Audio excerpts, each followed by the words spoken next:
Graph variables, also known as local variables, can only be used within the current graph. They can be sent into superunits as input though. Object variables are shared across the current game object. It is the only variable that appears in the blackboard outside graphs.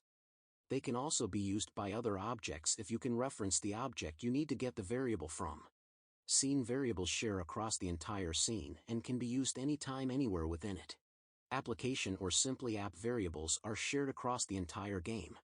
Saved variables, same as app variables, but also save their own value when the player quits the game. This variable is split into initial, which is what the variable will be when a player open the game for the first time, and the other is saved, which is its current value that it will save and use from now on. Flow variables can only be used within the current flow. They don't appear in any blackboards, nor do you declare its type. In visual scripting, you don't need to declare variables in the blackboard to use them. The game will do this itself during runtime.